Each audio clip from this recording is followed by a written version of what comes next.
Assalamualaikum warahmatullahi wabarakatuh. Rasulullah Shallallahu Alaihi Wasallam telah menggambarkan bagaimana detik-detik akhir zaman ini di dalam kitabnya Asratu Alamatis Sa'ah. 10 perkara yang tanda-tanda hari kiamat, diantaranya adalah wafatnya Rasulullah. Itu adalah tanda besar hari kiamat itu wafatnya Rasulullah. Udah alamatul kibar. Salah satu tanda besar mau kiamat wafatnya Rasulullah 1400 tahun 1500 tahun yang lalu. Itu sudah tanda besar hari kiamat. Dan bagaimana Dajjal itu? Dajjal itu pernah ditemui oleh salah satu sahabat Rasulullah Shallallahu Alaihi Wasallam. Ketika beliau terombang-ambing di dalam satu pulau. Kalau mungkin pulau terkenal namanya Pulau Segitiga Bermuda. Disitulah tempat tinggalnya Dajjal. Nah, mungkin di daerah Siberia atau mungkin di daerah laut lepas itu ya. Itu ada pulau yang bentuknya air lautnya itu ada di atas, sedangkan pulaunya di bawah, begini bentuknya. Karena gaya gravitasi yang tepat, titik gaya gravitasi buminya tepat, sehingga pulau tersebut itu bisa terlindungi dari genangan air. Air itu kan bisa jatuh karena apa? Karena ada gravitasi, dan gravitasinya itu tepat di titik tersebut. Wallahu a'lam. Ini ada beberapa orang yang menceritakan demikian. Walhasil akhirnya ketika sahabat ini terdampar di satu pulau, ketika terdampar beliau bertemu dengan sesosok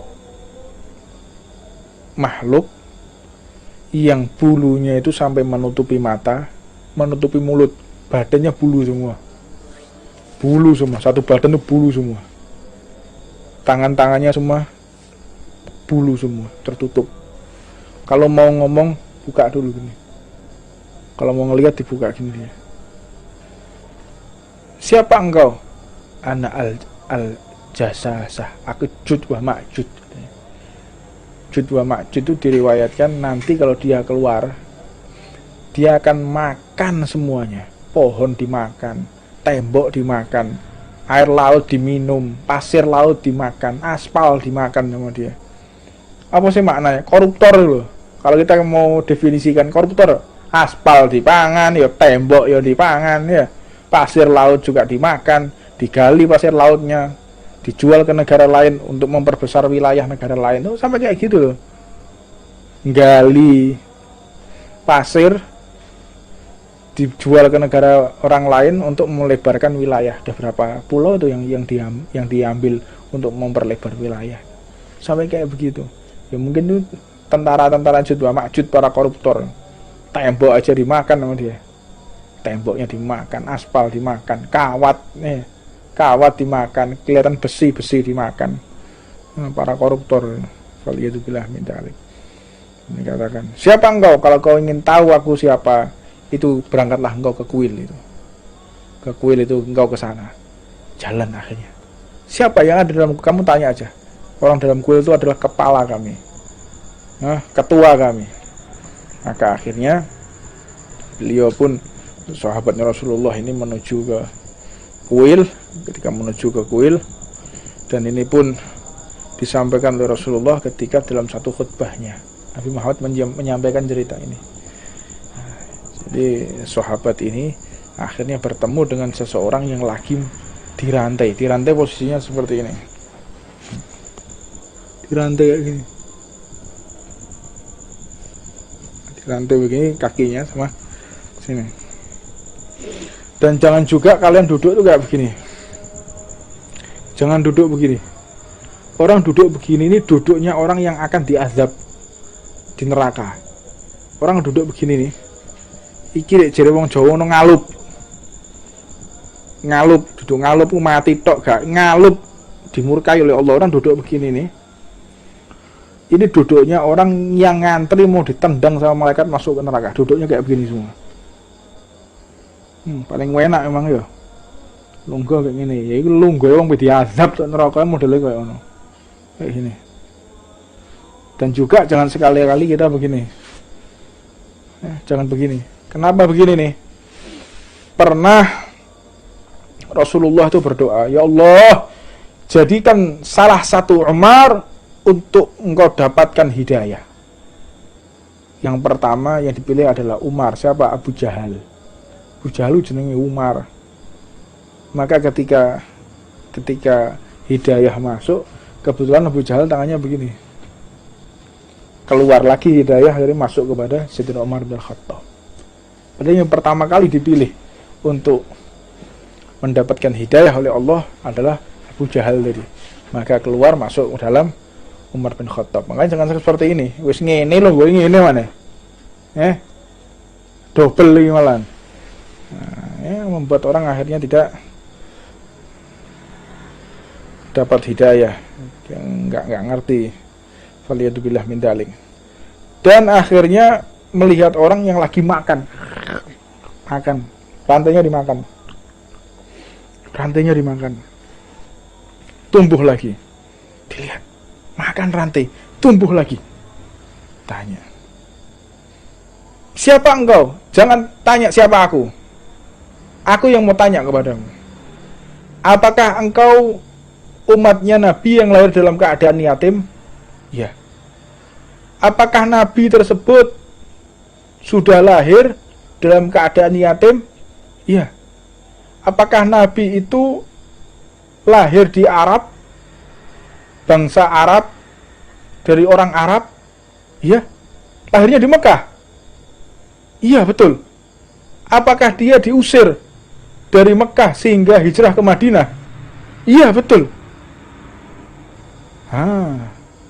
Berarti telah sampai saatnya aku keluar dari ikatanku ini.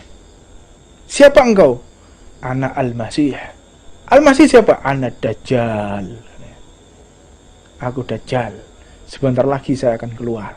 Sebentar lagi saya akan makan terus. Sudah saatnya saya mau keluar. Tambah semangat dia makan. Dimakan rantai tadi. Rantai tadi kenapa bisa kembali lagi? Karena ada suara azan. Suara azan. Maka rantai dari itu kembali lagi. Allah ini sudah mengatur waktu sholat di seluruh bumi ini. Orang azan itu setiap 5 menit sampai keliling bumi. Azan tidak berhenti waktu sholat itu. Makanya jangan kita menyepikan masjid dari azan. Masjid ditutup, ya tidak apa-apa ditutup karena ada wabah. Tapi muadzinnya jangan ikut libur. Muadzinnya jangan ikut libur untuk tidak azan. Anda telah membuka peluang agar rantai ini akan semakin cepat terputusnya, akhirnya Dajjal keluar. Ini salah satu cara kaum satanis Freemason untuk membebaskan Dajjal. Bagaimana caranya masjid ditutup dan muadzinnya juga tidak boleh masuk masjid. Saat muadzinnya ikut libur, akhirnya nggak azan. Kalau sudah muadzinnya nggak ada azan itu sudah dihentikan, siap-siaplah Dajjal akan keluar. Kalau selama ada azan nggak akan keluar yang namanya Dajjal, tidak akan keluar. Dajjal itu nggak akan keluar kalau masih ada azan, nggak bisa. Nah ini mulai nih, masjid ditutup, muadzinnya libur lagi mana? Muadzinnya di warung kopi, muadzinnya di rumah, lagi nonton TV berita corona. Muadzinnya waktunya azan di musola, waktunya azan di masjid, tambah di depan TV cari berita berapa orang yang mati ya virus ini ya, berapa yang mati, sudah sampai di mana virus ini. Lah ngapain? Sudah ada, kita sudah tahu bahayanya virus itu bagaimana. Bahaya kan? Bahaya. Cara mengatasinya gimana? Social distancing. Gimana cara mengatasinya? Kita tidak boleh banyak kumpul. Gimana cara mengatasinya? Kita harus cuci tangan. Sudah cukup, nggak perlu kita update tiap hari. Tiap hari update, cari tahu berapa orang yang mati ya. Yang kena siapa aja. Tuh ini nggonmu wong piro sing mati. Nggonmu ana sing PDP apa ODP? DP kredit lho, DP lunasono. Sepeda motormu DEPA, DP, ODP, PDP, ruwet aja. Ada apa ruwet itu? Wow, DP, PDP, saya PSBB, apa PSBB segala macam ini. Wes aja ruwet istilahnya. Udah di rumah. Dan di rumah gunakan untuk taat, gunakan untuk Ngaji gunakan untuk ibadah. Kalau udah sumpek lari, sumpek sama keluar dari rumah, pakai training, pakai sepatu lari keliling, lari sudah dewean melayu kan. Sumpek. Jangan kita sumpek dipikir ini. Tambah stres nanti. Kalau kita stres ya, kalau kita stres ada masalah. Gimana caranya fisik itu harus juga capek. Kalau fisik kita bagus, kita mikir rusak otak kita. Jadi cara untuk menurunkan stres itu kalian harus olahraga. Itu cara menurunkan stres. Keluarkan energi dalam tubuh buat lari, aktivitas apa keluar sudah. Melayu males bib melayu. Males kesel panas. Terus apa? Sembuh wis ben ngene wae. Tambah edan sampean wis we. Tambah gendeng. Nah, akhirnya kalau kita sudah tahu bahayanya Covid, bahayanya corona seperti apa, udah bahaya sekali. Ya sudah, wes cukup gitu loh. Wes sudah bahaya. Gak perlu kita update tiap hari. Saya mati. Oh, tonggone Mbak Iki. Oh iya. Eling aku mae kene iku. Tahu petukan aku. Kira-kira kapan ya terakhir petukan aku? Loh, jojo aku yo kena corona pisan. Mati akhirnya sampean. Sampean ikut mati akhirnya. Bukan mati kena corona, mati stres, mati ngenes. Akhirnya karu-karuan. Udah tahu bahaya seperti itu sudah, cukup. Ikhtiar udah ikhtiar, tawakal. Dan jangan meremehkan juga ya, jangan meremehkan. Penyakit, ini penyakit yang penting kita itu umatnya Rasulullah doa, baca rotib aman gudulmu kono aman yo. Aman gimana aman? Sampai ziarah Nabiullah Hud aja diliburkan. Ziarah Nabiullah Hud lho nih. Tone Hadramaut tok Tarim diliburkan. Iki wong kene sik. Ayo ngabuburit bayangno kon. Gak wong geblek gak kayak model-model ngene iki. Anda boleh olahraga, tetap jaga social distancing. Nah, saya mengolah fisik dengan lari, saya mengolah fisik dengan naik motor di tengah hutan, karena gak ketemu orang, saya di hutan sana saya. Tengah hutan sudah. Gak belum ketemu orang, tidak mau lewat jalan raya, langsung ke hutan sana. Yang gak dilalui oleh manusia, udah tengah hutan. Untuk menjaga kesehatan penting olahraga.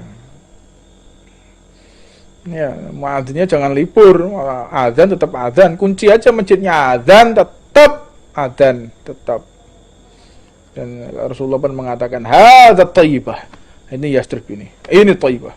Ini ada Madinah Al-Munawwarah. Mudah-mudahan kita semua dapat berziarah ke makam Rasulullah dan kita bisa melihat Ka'bah lagi dan kita bisa berkunjung lagi ke makam para sahabat Rasulullah sallallahu alaihi wasallam. Wallahu a'lam. Ini bisa saya sampaikan, insyaallah manfaatnya buat kita semua. Rabbana atina fid dunya hasanah fil akhirati hasanah wa qina adzabannar. Wa 'alaman masyaykhuna wa ahibana wa sallallahu alaihi wa sallam. Hafidhu 'ala ma habibana jamal bin tawfiq wa barakatuh.